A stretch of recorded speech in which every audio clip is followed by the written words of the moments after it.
Bueno, les vamos a contar por qué estamos haciendo otro editorial con este Citroën C5 que lo habíamos usado de escenografía la semana anterior. En realidad es el mismo fin de semana, pero el sábado fue un día lindo, vinimos aquí a grabar el auto en la tierra, ensuciarlo porque nos había agarrado la lluvia. El sábado a la tarde lo lavamos, el domingo llovió. Me desperté, lo sequé, me fui a pegar una ducha, volvió a llover. Bueno, preparé el mate, lo sequé de nuevo, volvió a llover. Ahí dijimos, bueno, lloverá todo el día. Miramos el pronóstico, decía, no, ya para. Bueno, lo secamos y nos pusimos a terminar el test. Y nos faltaban las tomas de ciudad, vinimos a grabarlo ahora. Y está tan linda la tarde que dijimos, che, podemos aprovechar, mirá qué lindo, ya podemos sacar el editorial del próximo domingo, que yo voy a andar de viaje y tengo que adelantarlo.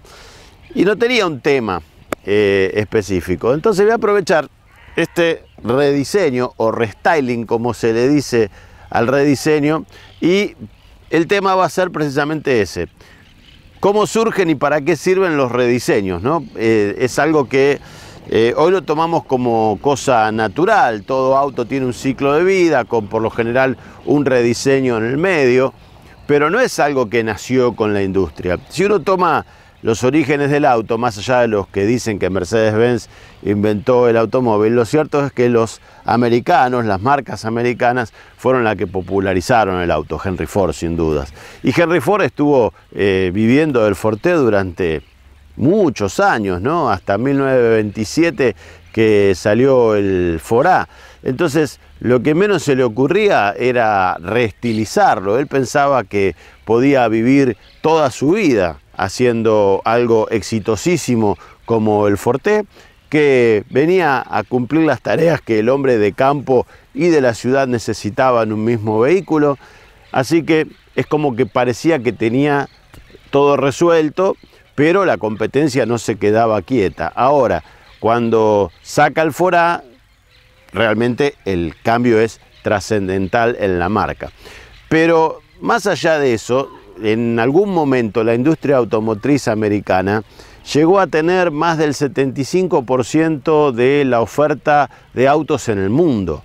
Entonces, realmente eran los reyes de la industria del automóvil. Y nos vamos a basar en ellos. Pero hasta la guerra, la Segunda Guerra Mundial, en general lo que hacían las marcas americanas era tener una versión estándar, una versión de lujo, con algún cromadito, alguna bagueta más, y al año siguiente esa versión de lujo pasaba a ser estándar y a la de lujo se le agregaba algo más. Pero cuando empezaron a crecer en competidores y también en volúmenes, empezaron a cambiar las líneas, las matrices, y es así que hay gente que reconoce a un Ford 38, un Ford 39, el Ford 40 con el faro trasero que tiene la sigla del sargento y todas esas cosas para los estudiosos de los autos de la década del 40. Pero estos cambios y estos diseños, más allá de las distintas carrocerías, estaban como estandarizados. Vino la guerra, tuvieron que hacer nuevos autos. El Ford 49 es el primer diseño posguerra que hacen de cero, y ahí está el boom de la industria del auto en Estados Unidos. Digo en Estados Unidos porque Europa estaba destruida y lo que tenían era prioridad de primera motorización, ¿no? Es así como surge el Escarabajo, el 12B, el 4CB de Renault, después el Gordini, el Fiat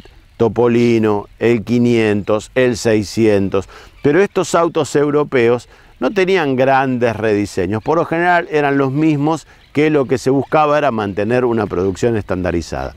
En Estados Unidos es tal el auge del auto y tan barato de fabricar, los hacían por metro, que realmente, más allá de que se mantenían algunos cascos y fundamentalmente el chasis, o lo que hoy sería la plataforma, en autos con chasis, se cambiaban cosas de un año al otro, porque realmente se hacía, no sé, el Impala 59 y el Impala 60, más o menos el mismo auto, pero la cola es totalmente diferente, la trompa cambia, y no es un rediseño, se cambió la matriz del auto en la parte de trompa y cola, y eso era chapa. Entonces se hacían nuevas matrices, pero ese auto había vendido 600, 700, 800 mil autos en un año. Entonces estaban totalmente amortizadas esas matrices y realmente no se hablaba de rediseño, se hablaba de línea 60, línea 59, línea 61, 62 y todo eso iba evolucionando muy rápidamente. Cuando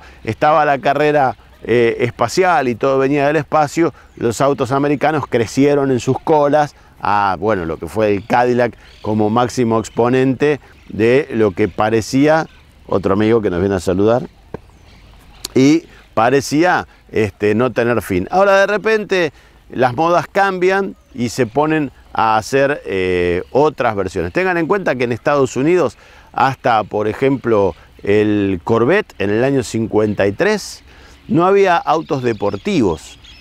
No, parecía que no era un mercado que lo necesitaba. Estaban los europeos para eso, con los autos ingleses, los Roadster y todo eso. Pero el Corvette no tiene éxito. Casi que lo matan en el 55 y de no ser por la salida del Thunderbird que sale a competir, bueno, General Motors dice, bueno, pará, si nos salen a competir tenemos que responder. Si no, hubiese durado 2 años el Corvette y hubiese fracasado.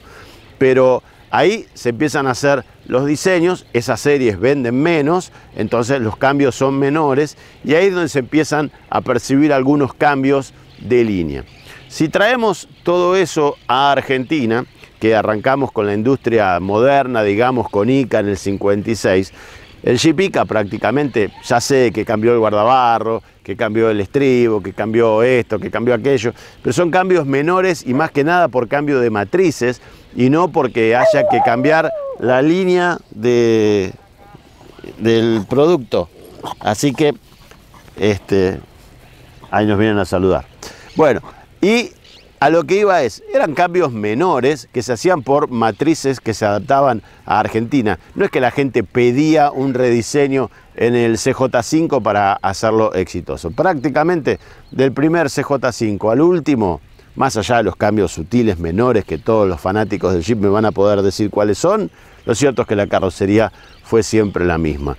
Y lo que se ve también acá es, por ejemplo, con los compactos, que acá llega el Falcon 62, que en realidad era el Falcon 61, que ya había cambiado del 59, ahí sí hay un rediseño año a año de un auto compacto, un auto de baja ganancia para la marca. Acá el 63 ya cambia el casco, pero cambia porque se nacionaliza. Es decir, ese paso del pilar C finito al pilar C grueso que se da, que sería costoso de hacer con el volumen que teníamos nosotros de producción, se hace porque se nacionaliza la matriz. Siguiendo con eso, por ejemplo, el 400, acá en Argentina, nunca evolucionó su pilar C. Siempre fue con la luneta envolvente. Y hubo en Estados Unidos una serie de Chevrolet 400 con pilar C grueso. Incluso tengo fotos de Brasil, porque nuestro sitio acá en Argentina no tenía desarrollo de styling General Motors hasta el 68, que entra Jorge Ferreira Basso. Se mandaban a hacer los rediseños a Brasil, que General Motors sí lo tenía. Entonces ahí es donde se pensó en hacer un rediseño del 400 con la luneta amplia. O la inversión no valía la pena, o pensaron, no, invertimos esta plata en sacar el Chevy y pensaron que el Chevy iba a ser el sustituto del 400. Lo cierto es que nunca se hizo y el 400 luce como un auto más viejo también por ese pilar C angosto. El Torino, por ejemplo, más allá de todos los cambios que tuvo en las series con las distintas tropas, parrillas, interiores, lo mismo que Falcon y todo el 400, es un auto que cambia también en el 4 puertas el pilar C. Y eso es una reforma local, o sea, se tiene que hacer la matriz, pero ICA hacía matrices.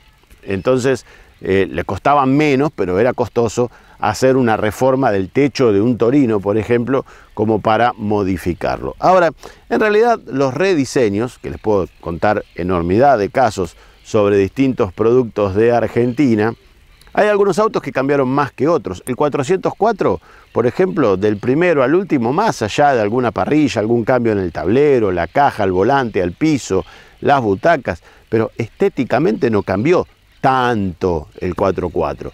El 504 cambió un poco más. sobre todo cuando ya entra en la etapa de cirugía mayor, ¿no? Con Sebel, que le empiezan a agregar plástico. Y ahí también lo que hay que entender es que cuando nosotros abrimos los centros de diseño con Tomadoni en Ford, por ejemplo, Ferreira Basso y Pedro García en General Motors, es más, acabo de digitalizar una nota del archivo de Auto al Día para Auto al Día Retro, de un programa especial que hice con Pedro García en el año 2000, lo estoy por subir en cualquier momento como joyita, que hablamos de todo el área de diseño de General Motors cuando habíamos hecho la historia del Chevy. Pero bueno, más allá de este impas publicitario, lo cierto es que empieza a haber desarrollo local de rediseño, áreas de estilo, y ahí lo que empieza a pasar es que esa actualización de las carrocerías, como se daba por ejemplo en el Rambler, que el 62 es uno, el 63 es otro, el 65 es otro body, o en los Valiant, el primer Valiant, el B200, no se llama Valiant 1, el Valiant 2, que es el mismo auto, el 3 ya cambia, porque es un Dodge y no un Valiant, el 4 toma esa carrocería y modifica trompa y cola, pero eso venía de afuera, nosotros no teníamos diseño. Sí, para hacer versiones, ¿no? Los Super Sport, los Super Deluxe en Chevy, o el Futura, o el Deluxe, eso eran cosas locales, donde se podía buscar nuevas telas, nuevos tapizados, meterle un vinílico, cambiarle una llanta cuando empezó la industria de las llantas, porque había que hacer todo nacional, cambiarle las llantas a los autos y trabajar con llantas de materiales tipo aleación para eso. Pero por lo general lo que se manejaba eran paragolpes cromados, ¿no? Muchos AMAC, que eso se podía hacer, bagueterío, bagueta arriba, bagueta abajo, bagueta lanza, bagueta corta, sin bagueta. Pero lo que se empezaron a dar cuenta es que renovar la línea del auto hacía revitalizar las ventas del mismo auto. Porque claro, en ese momento la primera tanda de inversiones que llega fuerte es con la década del 60. Ahí vienen todos los productos franceses, vienen todos los productos americanos, los italianos. Después hay otro golpe de inversiones en los principios de la década del 70. El 71 fue un año muy importante con el 128, el Dodge 1500 y me estoy olvidando de otro compacto que salió en el 71. El Renault 12, no sé si lo dije. Renault 12, Dodge 1500 y 128. Tres importantes medianos, tracción delantera, que llegan en el 71. El Opel K180, el Taunus, el 1600. Ahí tienen un lindo caso. El 1600 sufre un rediseño local para hacerlo 125, adaptándole una mecánica biálvera, pero cambiándole un poco la estética al viejo 1600 para que parezca un auto mejor. Más allá de todo el cambio interior que también se hacía y muy bien en nuestro país. Teníamos una industria pujante, una industria de autopartes que permitía mandar a hacer piezas con proveedores de instrumental, varias marcas, con proveedores de tapicería. Las propias marcas tenían dentro de la fábrica el sector tapicería. Hacían todo, hacían los asientos, hacían los recubrimientos. O sea que si aparecía una nueva tela en el mercado, bueno, había que trabajar con ella para, y esta tela que es de mejor calidad, bueno, vamos a trabajar. En la nota con Pedro, por ejemplo, hacemos mención a algo que mucha gente hasta el día de hoy cree que la Coupé Chevy Opus 78, el último rediseño, trajo tapizado de cuero. Y te lo juran y te lo perjuran. Y es más, los que tuvieron una Opus 78 dicen, mi papá tuvo una Opus 78 y tenía cuero. No era cuero, era una tela muy parecida al cuero, porque justamente a Chevrolet no le daba el cuero para gastar en cuero, entonces con pocos recursos tuvieron que inventar algo de excelente calidad, porque la mayoría de los tapizados de las Opus 78 están muy buenos, que parece cuero, pero que no huele a cuero, no hay olor a cuero. Y por otro lado, algunas marcas sí usaron el cuero. Torino, por ejemplo, usó cuero. Magnet 1622, un rediseño local del Siam 1500, que ahí hay otra evolución importante de ICA, por ejemplo. Compran la marca Siam y deciden hacer distintas marcas sobre el Siam. El MG, el Magnet, el Relay, eran marcas inglesas que se lanzan acá y fue un fracaso, ¿no? Eso llevó a ICA Renault, más allá de la estafa de Siam al venderle la marca con mucho verso a ICA. ICA se quedó sin capital y por eso surge ICA Renault. Renault compra las acciones. Pero ahí surgen todas estas ideas de rediseños. Y realmente teníamos en nuestra industria una gran creatividad para sacarle jugo a los mismos autos, no siempre durante 30 años como fue un Falcon o como fue un 504. Algunos duraron 20, otros duraron 8, otros duraron 6. Pero lo cierto es que tuvieron muchas versiones. Vamos a un auto poco visto, por no decir fracasado, 133 de Fiat. Estaba el L, estaba el Top, estaba el Java, ¿no? Y realmente se trabajó para tratar de darle vida a esos productos. No tuvo éxito porque el 600 vendía como loco. El 600 es otro caso, prácticamente más allá de algún cambio de parrilla, los primeros que eran con ornamentaciones más de la década del 60, después el plástico va entrando en el rediseño, va cambiando, pero ya las últimas series eran, digamos, el faro negro y algún detalle más y no mucho más para los últimos 600. Está pasando por acá atrás mío, a lo mejor se escucha, un hermoso 13B, que es un caso de un auto que no tuvo mucho rediseño, ¿sí? Del primer 12B al 13B, que fue una creación vernácula, más allá de la luneta que cambió, o el pilar C, algunos cambios en la parrilla, en el instrumental, por supuesto, más potencia en el motor. Ahí sí, no sé si se escuchó, está dando marcha atrás. El bicilíndrico fue siempre el impulsor y realmente el auto vivió su vida sin mucho cambio. Pero después vino Sallari y sacó el IS América y el Super América, que lo modificaron todo, y eso es todo desarrollo local. Gustavo Fosco, por ejemplo, recordado diseñador de Renault, había trabajado en Sallari, estuvo trabajando en Gringa, estuvo trabajando también en la industria de utilitarios con ENIAC, una empresa autóctona que supo hacer los Antic y la serie Durango, que era una pickup que se diseñó íntegramente acá. Se partió de la carrocería de un Dodge 1500 cortado en el pilar B, con otra trompa, mecánica Dodge 1500, tren delantero de F150 4x4, y si querías la versión integral tenía la tracción de la 4x4 de la serie F. O sea, había que usar los elementos que teníamos como para crear un vehículo para reemplazar lo que había sido la Toyota de los 80 cuando se cerró la importación. Le puedo dar innumerables casos. Pero, ¿para qué sirven los restyling? Bueno, a diferencia de antes, hoy la industria ya trabaja pensando en los rediseños. Es decir, siempre el diseñador cuando saca un auto, ya lo lanzan al mercado y él ya está pensando en la evolución de ese producto. Entonces, con el plástico lo que pasó que es mucho más fácil hacer diseños que en la época del metal, cuando todo era chapa y se le ponía una defensa metálica al auto que era muy difícil de modificar ese paragolpe. El Falcon fue un caso muy bueno de cómo se le adaptó el paragolpe de Taunus a un auto que había evolucionado, 20 años habían pasado desde que salió el Falcon en el 62 hasta que sale el Ghia en el 82 y cómo le adaptan los faros traseros y los paragolpes.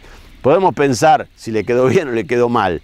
Lo cierto es que para Ford el auto bajó muchos costos, porque claro, vas al fabricante de faros del Taunus y le decís, yo te compraba 10.000 de estos, te voy a comprar 40.000, ¿qué precio me haces? Y lo usamos en Falcon, ¿no? O sea que realmente cuando se usa el ingenio se tiene mucho. Pero el plástico cambió totalmente la forma de diseñar un auto. Fíjense que cada vez son más grandes los paneles plásticos, los guardabarros, llegan más hacia los costados, tanto en la trompa como en la cola, y ya se prepara el auto para decir, bueno, en esta línea de corte que tenemos acá, el faro, acá por ejemplo no tocaron el capot, sigue siendo el mismo, que es de plástico, pero se cambió de acá para abajo, se cambia el faro, se cambia el paragolpes, se le adapta una nueva trompa, una nueva identidad de marca, que ahí está el secreto. Con el tiempo, las marcas empezaron a buscar el family feeling, como le gusta llamar a los hombres de styling, que es tener un aire de familia, es decir, que usted vea venir un vehículo de frente y sepa a qué marca pertenece. Cuando usted veía venir un Falcon 75, un Taunus 75 y un Fairlane 75, y sabía que era Ford porque los conocía.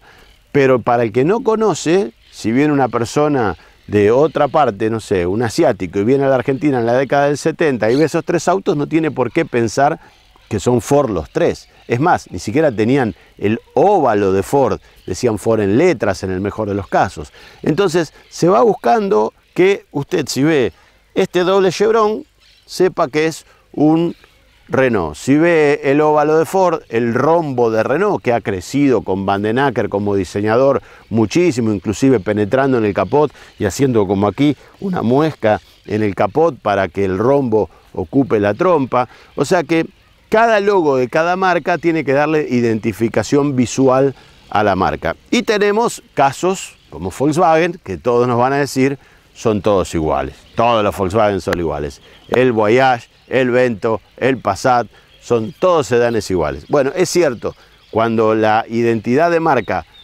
se hace tan pero tan parecida, realmente puede producirse que un auto no se diferencie tanto del otro. Me acuerdo cuando salió el Vento MK5, parecía la trompa, no daba forma de diferenciarlo con un Passat cuando venía a 50, 60 metros.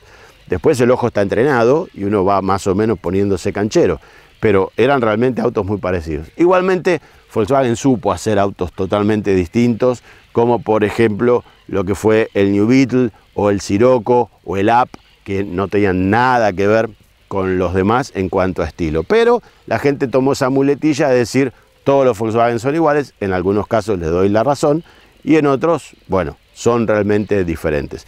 Pero con esto del plástico y el avance de los materiales, ya los autos se diseñan para ser rediseñados. Y cuando se lanza ya están empezando a tirar las líneas o ya tienen los cambios que van a hacer para dentro de 2, 3 años. Después lo que hay que pensar es que se aprovechan esos cambios de media vida para acomodar al modelo en el mercado. ¿Por qué? Porque yo sé lo que puedo hacer yo con mi producto, pero no sé lo que va a hacer la competencia.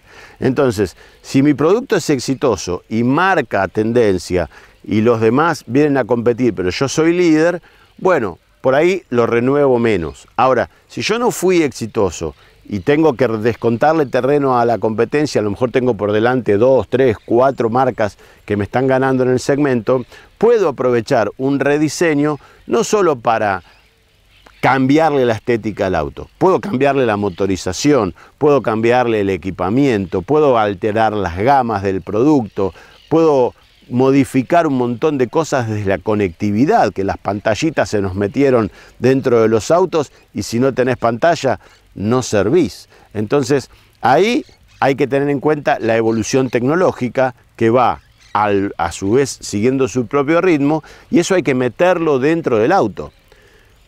¿Cuántos autos tenían puerto USB antes que los celulares se masifiquen? ¿Para qué servía? Hoy, si no tenemos 4 puertos USB en un auto, andamos quejándonos porque todos queremos enchufar o el cargador inductivo. Y esas son cosas que llegan a nuestras vidas y hay que adaptar el auto a eso. El aire acondicionado, por ejemplo, en el interior. Antes, si uno quería un aire acondicionado, lo más fácil era que quede colgante el equipo. El 504 SL, por ejemplo, de 1980, 79, 80, le pusieron un aire acondicionado colgando por debajo de la guantera del lado del acompañante. En la revista Corsa decían, es el clásico ejemplo de ponelo ahí que hay lugar, ¿no? Venía de fábrica con aire acondicionado, opcional, pero iba colgado ahí abajo. Entonces decían, para que el resto de los pasajeros pueda andar fresco, el acompañante se congela porque le sale el aire así. Bueno, otra cosa eran los equipos de Ford, por ejemplo, colgantes, como hicimos el test de la Coupé Taunus de Eduardo Leota, 81, con el equipo que está abajo, enfría realmente muy bien.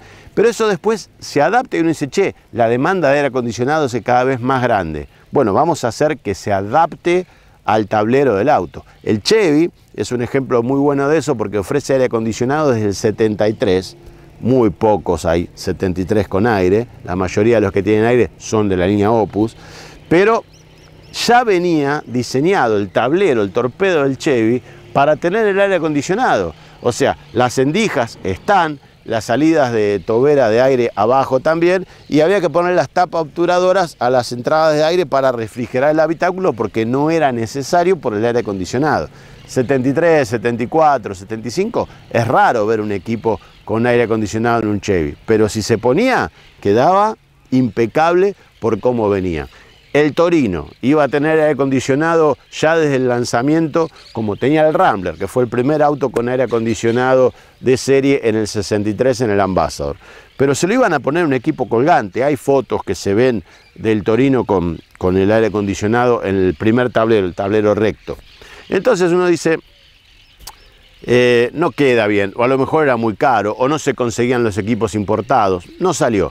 ¿Cuándo sale el aire acondicionado en el Torino? En el 71. Ya en el 70 sale el tablero de avión, le hacen el tablero con las 3 toberas de aire, y cuando le ponen el aire acondicionado queda pipí cucú, porque tenés las 3 salidas tipo Rambler Ambassador para la salida del aire en el Torino. Entonces fue algo que se pensó.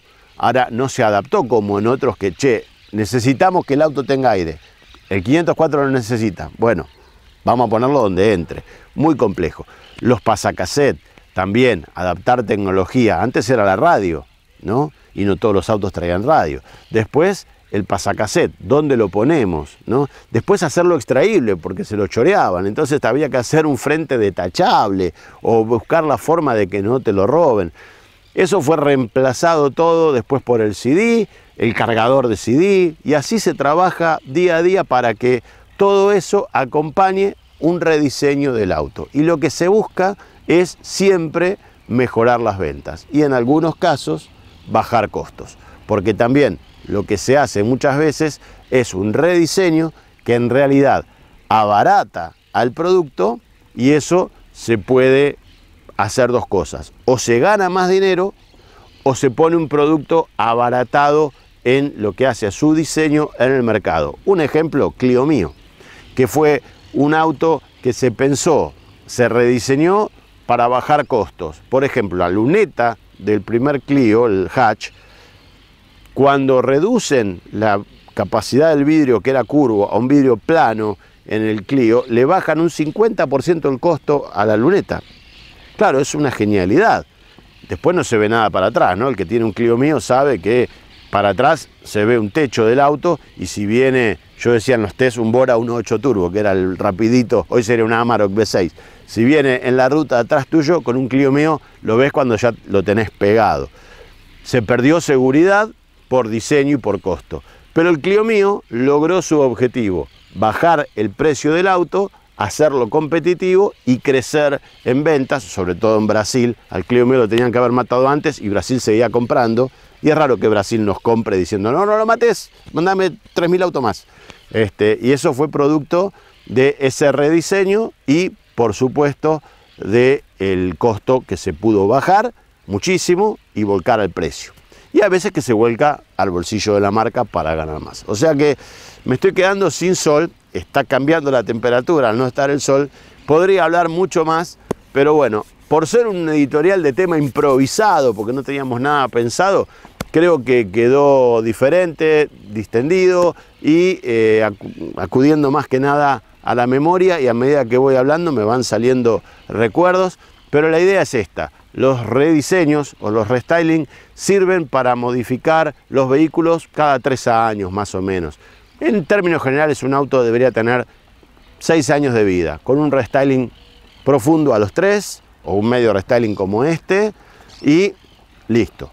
El inconveniente, sobre todo acá en la Argentina, viene por el lado de repuestos. Porque cuando uno, las pickups, por ejemplo, que cambian tanto de trompa, ¿no? Que la parrilla, esta 2015, cambió en el 18.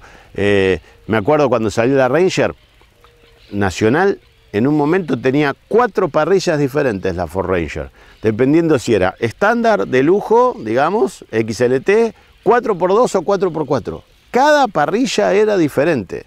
Y no era un cambio notorio, eran 2 barras así, 2 barras así, esta barra por afuera o esta barra por adentro, una cromada, otra plástico sin cromar, pero realmente el que pensó eso dijo, mirá qué interesante, a cada versión le vamos a hacer una parrilla.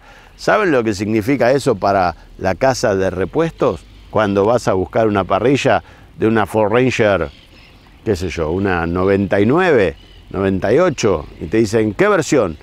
XLT, sí, pero 4x2 o 4x4, porque la parrilla es diferente.